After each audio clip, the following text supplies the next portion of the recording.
Movie की शुरुआत होती है और ली को दिखाया जाता है। वो ग्रोसरी शॉप में से कुछ फ्रूट्स लेता है। शॉप का ओनर न्यूज़ देख रहा होता है। ली उनसे पूछता है तो ओनर बताता है शायद बॉम्ब फटा है। ली इसके बाद पास के ग्राउंड में जाता है जहां ली के बड़े बेटे मार्कस का बेसबॉल मैच था। ली अपनी बेटी रेगन के साथ बैठा होता है। रेगन बॉल और सुन नहीं सकती, इसलिए पूरी फैमिली को साइन लैंग्वेज में बात करनी पड़ती है। मार्कस का मैच शुरू होता है, तभी वहां मीटियोर जैसा कुछ चीज गिरता दिखाई देता है। वह सभी गेम को कैंसिल करते हैं और अपने अपने घर जाने लगते हैं। बीयू और मार्कस अपनी मॉम इवलिन के साथ कार में जाते हैं और रेगन अपने फादर के साथ उनकी ट्रक में जाती है। ली वहां के अफसर से पूछता है कि यहाँ क्या हो रहा है। तभी पुलिस की कार से एक क्रेचर टकराता है और सभी वहां से भागने लगते हैं। दूसरी तरफ इवलिन पर भी वो क्रेचर अटैक करता है। ली रेगन के साथ ग्रोसरी शॉप में छिप जाता है। तभी वहां एक लड़की का फोन बजता है, जिसे सुनकर वो क्रेचर शॉप के अंदर आ जाता है और सबको मारना शुरू कर देता है। ली और रेगन वहां से भागते हैं। पुलिस ऑफिसर उस क्रेचर पर कई गोलियां चलाता है, लेकिन उस क्रेचर को कुछ नहीं होता और वह उस पुलिस वाले को मार देता है। सीन शिफ्ट होता है और कई दिनों बाद का समय दिखाया जाता है। इवलिन अपने तीनों बच्चों के साथ अपने घर में जाती है और देखती है कि उसका घर जल रहा है। वो अंदर जाकर कुछ जरूरतों की सामान लेती है। इसके बाद वह रेल लाइन पर पैदल ही चलने लगती है। चलते चलते वह एक जगह पर पहुंचती है। इवलिन का पैर एक वायर को छू लेता है, जिससे कुछ ग्लास की बोतल्स बजने लगती हैं। वह सभी तेजी से वहां से भागते हैं। मार्कस का पैर एक ट्रैप में पड़ जाता है, जिससे वह बहुत तेज चिल्लाने लगता है। शोर सुनकर वह क्रेचर उनके पास आ जाता है। रेगन रेडियो में साउंड वेव्स चलाती है, जिससे उस क्रेचर का मुंह खुल जाता है। एवलिन उसके फेस पर शूट करती है, जिससे वह क्रेचर वहीं मर जाता है। वह सभी वहां से भागते हैं, तभी एक आदमी आकर उन्हें बचाता है। वह उन सभी को अपने छुपने की जगह पर लेकर जाता है।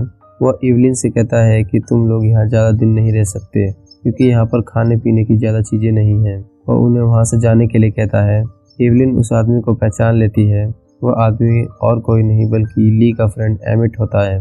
इवलिन के काफी मनाने पर एमिट उन्हें वहां रहने की इजाजत देता है।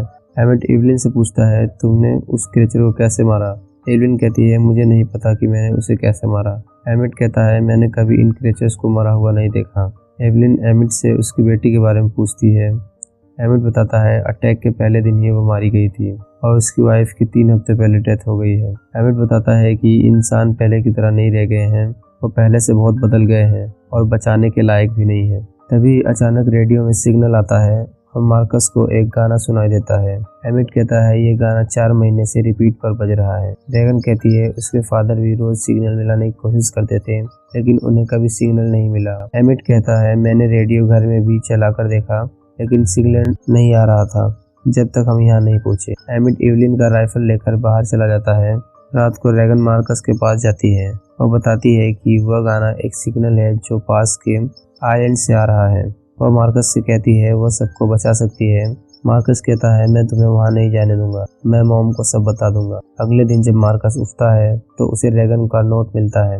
वह अकेले ही उस आइलैंड की तरफ चल पड़ती है। इवलिन एमिट से कहती है, अब ली नहीं रहा है, इसलिए तुम्हें ही रेगन को ढूंढना होगा। रेगन चलते चलते एक ट्रेन में पहुंचती है। वह उसमें से फर्स्ट एड बॉक्स निकालती है। तभी रेगन के हाथ पर एक डेड बॉडी आकर गिरती है। रेगन बहुत डर जाती है। तभी वहाँ एक क्रेचर आ जाता है। रेगन रेडियो में साउंड वेव्स को चालू करती है। रेगन उस क्रेचर के ऊपर गोली चलाती है, लेकिन उस क्रेचर को कुछ भी नहीं होता। वह रेगन के पास बड़ी तेजी से बढ़ रहा था। तभी एमिट आकर क्रेचर को शूट कर देता है और जाकर एक शॉप में छुप जाता है। एमिट रेगन से कहता है, मैं तुम्हें वापस लेने आया हूँ, लेकिन रेगन वापस जाने से मना कर देती है। फिर अगली सुबह जब रेगन जागती है तो वह देखती है एमिट उसका एम्पलीफायर और राइफल लेकर चला गया है। रेगन वहां रोने लगती है। तभी एमिट वापस आ जाता है। वह रेगन को बताता है, मुझे एक बोट मिली है। दूसरी तरफ इवलिन के पास अब ज्यादा ऑक्सीजन नहीं रह गया था और मार्कस को भी दवा की जरूरत थी, इसलिए वह अकेले ही फार्मेसी पर जाने का डिसीजन लेती है। इधर एमिट और रेगन समुद्र किनारे आ गए थे। उन्हें वहीं से कुछ बोट्स दिखाई देती हैं। दूसरी तरफ इवलिन बिना किसी परेशानी के फार्मेसी पहुंच जाती है और मार्कस के लिए कुछ दवाइयाँ और 2 ऑक्सीजन टैंक लेती है। इधर मार्कस बेबी को टोकरी में रखकर घूमने लगता है। उसे वहाँ एक डेड बॉडी मिलती है, जिसे देखकर वह काफी डर जाता है और कुछ सामान गिरा देता है, जिससे वहाँ क्रेचर आ जाता है और मार्कस वहाँ से भाग जाता है। एमिट और रेगन समुद्र के पास पहुंच जाते हैं। वहाँ एमिट को एक लड़की दिखती है। एमिट उसके पास जाता है। तभी वो लड़की एमिट के गले में एक रस्सी बांध देती है, इससे काफी बोतलें बंधी होती हैं। दूसरी तरफ मार्कस बेबी को लेकर अंदर बैठ जाता है। थोड़ी देर बाद मार्कस का दम घुटने लगता है और बेबी का ऑक्सीजन शेयर करने लगता है। एवलिन भी क्रेचर की आवाज़ सुन लेती है और भागकर वहां जाती है। एवलिन फायर करती है जिससे क्रेचर उसके सामने आ जाता है। एवलिन क्रेचर के पास वाले टैंक को शूट करती है जिससे क्रेचर वहीं पर जलने लगता है, लेकिन इससे उससे कोई नुकसान नहीं होता। की वजह से स्प्रिंकलर्स चालू हो जाता है और चारों तरफ पानी पानी हो जाता है, जिससे क्रेचर एवलिन को ढूंढ नहीं पाता और एवलिन नीचे चली जाती है। दूसरी तरफ एमिट इन लोगों को समझाने की कोशिश करता है कि वह उनके लिए खतरा नहीं है, लेकिन ये लोग बात समझने को राजी नहीं होते। इस ग्रुप का लीडर रेगन की शर्ट फाड़ देता है और रेगन को वहां से ले जाने लगता है। एमिट रेगन को पानी में कूदने की इशारा करता है। रेगन पानी में कूद जाती है।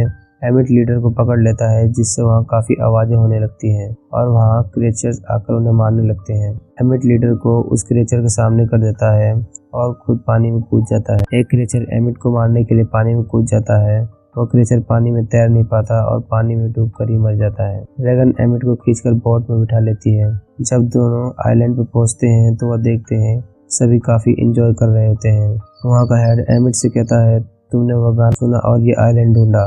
तो एमिट बताता है कि रेगन ने आइलैंड ढूंढा है। वह लीडर बताता है, जब सायरन बजा हम सिटी में ही थे। उस दिन 12 बोट्स थी। सभी बोट्स में बैठने के लिए एक दूसरे को धक्का देने लगे और शोर मचाने लगे, जिससे वहाँ क्रेचर आ गए और सबको मारने लगे। वो बताता है 12 बोट्स में से सिर्फ 2 बोट्स ही यहाँ पहुंची। इसके बाद एमिट रेगन के पास जाता है। वो कहता है कि मैंने लीडर से बात की है, वो ब्रॉडकास्ट के लिए मान गया है। वो रेगन से उस पर डाउट करने के लिए सॉरी कहता है। अगले सुबह एमिट आइलैंड के किनारे पर जाता है। तभी उसे किसी चीज की टकराने की आवाज आती है। वो उसे देखने जाता है तो उसे एक बोर्ड दिखाई देता है जिसमें एक क्रेचर भी था। एमिट भागकर सबको बताने जाता है, लेकिन तब तक वो क्रेचर सबको मारने लगता है। एमिट एक बच्चे को उठाता है और रूम के क्लोसेट में बंद कर देता है। लीडर अपनी कार का हॉर्न बजाकर क्रेचर को अपनी तरफ बुलाता है। एमिट और रेगन कार में बैठ जाते हैं। तो क्रेचर कार की छत को फाड़ देता है। इसके बाद वो रेडियो स्टेशन पहुंचते हैं। लीडर उन्हें वहां की चाबी देता है और एमिट से कहता है, मुझे अपने परिवार के पास वापस जाना होगा। तभी वो क्रेचर आकर उसे बाहर खींच लेता है और उसे मार देता है। एमिट और रेगन दोनों छुप जाते हैं। दूसरी तरफ एवलिन के पास ऑक्सीजन खत्म हो रहा था, इसलिए वह ऑक्सीजन लेने बाहर जाती है। तभी वह क्रेचर उस पर अटैक कर देता है। एवलिन वापस जाकर छुप जाती है, लेकिन वह क्रेचर दरवाजा तोड़ देता है। इधर एमिट रेगन को ऑफिस में ब्रॉडकास्ट करने के लिए भेजता है। तभी वहाँ कुछ आवाज होती है जिसे सुनकर क्रेचर वहाँ आ जाता है। वह रेगन की तरफ बढ़ता है। एमिट बीच में आ जाता है जिससे वह बुरी तरह जख्मी हो जाता है। दूसरी तरफ क्रेचर एवलिन के ऊपर अटैक करता है और उसे अपने पंजों से घायल कर देता है। इधर रेगन अपने कॉगलर इम्प्लांट की आवाज को रेडियो पर देती है, जिससे उस क्रेचर को काफी पेन होता है। दूसरी तरफ मार्कस को भी रेडियो पर हाई फ्रीक्वेंसी सुनाई देती है। वह समझ जाता है कि यह रेगन ही है जो रेडियो स्टेशन पर पहुंच चुकी है।